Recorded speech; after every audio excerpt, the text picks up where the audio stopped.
the best of the week on Relevant Radio. Let's go to line 2 and talk to Jordan in Pensacola. I've been doing some mixed martial arts training recently, and have been given the opportunity to fight real life. And I was just wondering, would what I'm trying to do be considered immoral?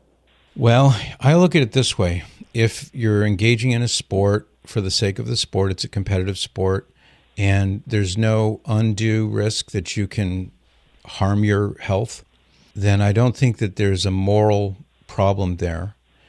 But, and I'm thinking about things like boxing, which has been proven to be physically very dangerous for those who get, concussions and things like that. It can even kill you. So, to my mind, looking at the Fifth Commandment, thou shalt not kill, has to be part of evaluating something like this by saying, it's not just killing people, but also doing injury to the body unnecessarily. If you get into a fight to defend your wife who's being attacked and you get banged up, well, that's the price of doing business. And you do what you have to do. But if you're getting banged up and physically harmed for no good reason, that's where I would say it's either right by the line of what could be sinful or maybe even crossing over. Because if there's no compelling reason to do something that would bring harm to you, physical harm, then I would say don't do it.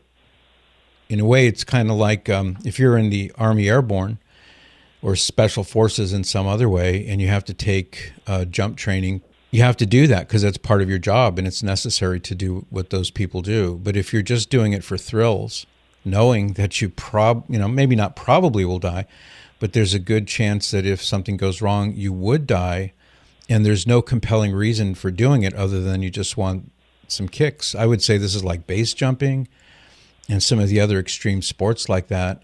To my mind, I think that would be sinful because you're unnecessarily endangering yourself for no good reason.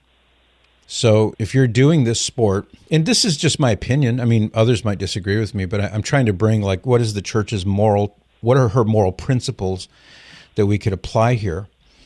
And if you get hired for a team and this is going to be your job or your livelihood, you've assessed the risks, and the risk of being seriously injured is not very high, and it's a reasonable thing to assume that you wouldn't be irreparably harmed or something, then no, I don't think that would be. But I would come back to the question, why do this? Why do it? What is the purpose of it? Especially if it's possible that you could inflict serious damage on somebody else. That commandment, thou shalt not kill, I think has to be brought into this discussion in terms of what kind of bodily harm could be taking place, and is it really worth it? Is the reason for doing it sufficient to warrant it? That's how I would evaluate it, Jordan. You've given me some things to consider, and I appreciate your time. Love your show. Thank you. And I'm not trying to squelch your desire to be a great athlete. I think it's fine to study karate and kung fu and, to do those things, to learn how to do them, defend yourself, defend other people. I think that's fine. I would be very uncomfortable if it were a sport that could easily or very likely harm somebody.